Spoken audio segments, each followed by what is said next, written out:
The Asian continent is perhaps the most interesting and unknown territory in the world. Today you have access to a lot of information about these countries, including their histories, cultures, customs, and traditions. Surely you know about the samurai of Japan, the Great Wall of China, and have even heard of South Korea's K-pop. But what do you know about India, this gigantic and diverse country that is also the most populous in the world? It's very different and curious. Do you want some examples? Everything is different there. Everything. The families work differently, the religion is different, the cuisine is unparalleled anywhere in the world, but what is most shocking are undoubtedly the weddings. There are places where weddings are celebrated in lavish ceremonies that can have rituals that last for days. But there are also regions where women are auctioned off, sold to their future husbands, and the man who pays the most wins the right to take home the most beautiful woman. And you know what the most curious thing about this story is? They are not that expensive. What makes India so different, and can you buy a wife for just minimum wage? Stay tuned until the end, because that's what I'm going to tell you in this video. And if you're not subscribed yet, subscribe and turn on notifications so you don't miss any amazing content. Since gaining independence from the British Empire in 1947, India has not stopped growing and exporting its culture all over the world. Don't tell me you've never been to an Indian restaurant? If you live in a big city, there's no way you've never come across one of these on the street or on a food delivery app. You may not like it. After all, Indian food usually has a very strong smell and a very different taste than what we are used to. But there are people who love vada pav, naan, and fish curry. And this fascination with Indian food and spices goes back a long way. Sailors risked their lives to transport spices from the country, which were then sold for fortunes in various parts of the world.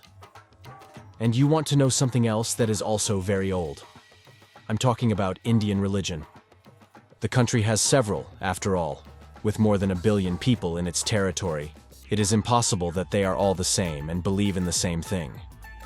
But I am talking about Hinduism, which is the creed of about 80% of the population, which means that there are about 1.13 billion Hindus.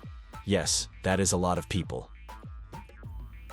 Like Christianity, which has several streams, Hinduism follows the same line. There are those who believe in the absolute dominion of Brahma, and those who divide it into a pantheon with several deities, the main ones being Ganesha, Vishnu, and Shiva. However, I do not even consider this to be the most interesting aspect of Hinduism, but rather its worship of an animal that is very important to us in the agricultural sector. I am referring to cows. The cow is a sacred animal in Hindu culture, as it is represented as accompanying various deities, such as Shiva. This makes injuring or killing a cow a very serious crime in Indian culture, and several provinces in the country vehemently prohibit this practice, jail time and all. And this brings us to two interesting details in Indian culture. The first is that 38% of the Indian population is vegetarian, consuming no meat at all. And the second is more problematic. According to a National Geographic article, there is a herd of about 5 million cattle running loose in the north of the country, causing havoc, destruction, and even human deaths. This herd started because farmers used to employ these cattle on their farms, but now, with machines and tractors, they have lost their usefulness. The females are usually kept on the farms because they produce milk, but the males are expelled as soon as they reach maturity. Over time, they started to congregate and form these huge groups of cattle that cannot be killed because of laws and culture, but at the same time cause many problems, such as damage to farms and transmission of diseases like brucellosis. Strange, isn't it? And there's more. One of the most admirable things about the country is its tolerance of other religions. Although Hinduism is dominant, there are Christian, Buddhist, and Jain festivals, which is another minor Indian religion, and all of them are celebrated without major problems every year. After all, Indians have been used to these differences for centuries. During these days of celebration, it is normal for entire cities to mobilize in extravagant parades, with typical dishes, festive clothes, and special dances and music for each edition. Each has its own meaning, such as celebrating harmony, chasing away demons, or celebrating proximity to Hindu deities. It is on these occasions that Indian women wear their long saris, which can reach 6 meters in length and have various meanings. They used to be the norm throughout the country, and are still widely worn in the countryside. However, as urbanization has intensified in India and more women have entered the workforce, saris have been replaced by Western garments in everyday life, becoming more restricted to festivals and weekends. And it is not just this change that is driving urbanization. The differences between the big cities and the regions farther away from the major centers are growing because of the different economic opportunities for women. While in the cities they tend to join the labor market, in the towns and rural regions they tend to stay at home. This is due to two reasons. In these regions there are no jobs for these women, so even if they wanted to work, they would not be able to do so. And secondly, because in the more traditional regions, a woman who does not work is still considered to have a certain status, indicating the greater economic power of her family. And this contributes to the fact that the Indian family is still very different from what we are used to. Scholars thought that as India developed, it would migrate toward a nuclear family model, for example, father, mother, and children. But they could not have been more wrong. Today, joint families are the norm in the country. Guess what they are? They are groupings of fathers, mothers, children, nieces, nephews, cousins, and many other relatives, who are led by a karta, who is usually the oldest male, who makes all the decisions on behalf of the family, such as investments, marriages, moving, and resolving internal disputes. Something that should always happen, don't you think? The closest example in our culture would be a grandfather at the head of a family with several children and grandchildren. Do you know any family like that?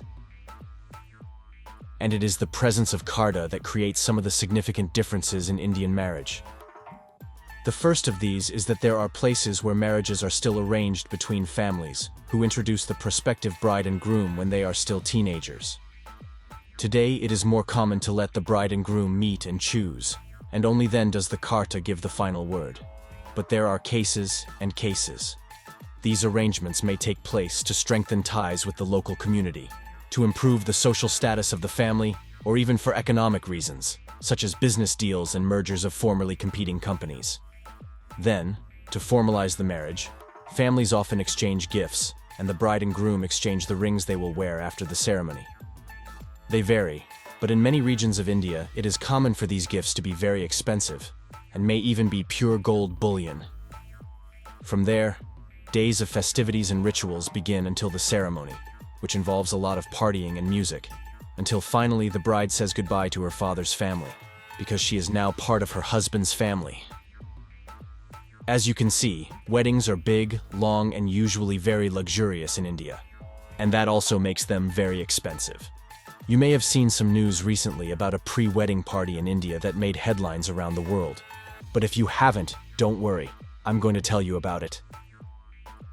The Ambani family is considered the richest in the country, and when one of its members gets married, they don't skimp on the party. In 2018, when the daughter of Tycoon Mukesh Ambani married the son of another billionaire, they threw a party that cost over $100 million. With all that money, they hired Beyoncé for an exclusive concert and accommodated the guests in 5 five-star hotels. And in 2024, they did it again, only this time for a pre-wedding party. The royal wedding isn't until July, but with so much money to spare, they figured, why not have a 3-day party in March? The party was attended by tech entrepreneurs Mark Zuckerberg and Bill Gates, and political figures like Hillary Clinton and Ivanka Trump. And not to be outdone, this time they booked Rihanna for an exclusive concert. If all this is just the warm-up, imagine what the wedding party will be like. But back to the salaried world, a simple ceremony can easily exceed $1,000, which is a problem for the poorest families in the countryside. This means that some people don't go through all these rituals, opting instead to buy wives. That's right, there is a wife market in India, where women are sold and bought for as little as $35, or almost as much as a normal wedding, because beautiful women, when they come up for auction, always drive up the price. There are several reports on this practice, and they tend to have some common characteristics. The first is the kidnapping or selling of young girls to serve as wives. The most common victims are girls around 10 or 12 years old. The kidnapping occurs unexpectedly, while they are on their way home from school, in the countryside, or at night. Now the sale is worse, because it often occurs on the order and authorization of the karta, who is the head of the family. Some say that they do it thinking of the girls, because through these marriages they can go to richer regions and change their lives, but we can't quite believe it. Now, on the groom's side, the purchase of wives happens for other reasons. The first one is economic. As I told you before, weddings can be very expensive, and when the groom can't afford to spend all that money, he opts to buy a wife on the black market. Prices can vary, but the average is between $80 and $500. In other words, they end up saving a lot of money in the process, and often get a wife they consider prettier. The second reason is age. When a man is widowed, especially if he is older, it is not easy to find a new wife. If he has money, maybe he can. But no Karta will accept to marry his daughter or granddaughter to a poor old man. That makes them resort to this kind of marriages, in which the girls are sold without knowing to whom or even illegally trafficked. And the worst thing is that, once married, they can do nothing to try to change it. There are operations in India that are trying to dismantle these forced marriage networks, but it is difficult to combat them because many of the girls' families collaborate with them by selling them to matchmakers. But now, do you want to hear some good news? India is the country that is doing the most to expand women's access to education. In fact, they are doing so well that they are outperforming men in study time. Their preferred fields are healthcare and education. And what's more, they are excelling so well that the number of Indian women going abroad to study on scholarships is breaking records. As a result, it is becoming increasingly common to see women with successful careers and even running their businesses and finances on their own. And while the hardships and gender gaps are still very large in the country, more and more students are finding the opportunity to leave the country and seek opportunities abroad, without having to subject themselves to the risks that the country has to offer. Encouraging, isn't it? And that's the story of India, a country that has problems, but also many good things. What has impressed you the most about the country? The cult of bovines or the auctions? Let me know in the comments. If you liked the video, don't forget to hit like, share, and subscribe for more awesome content. Thanks to all of you who joined us, and see you next time.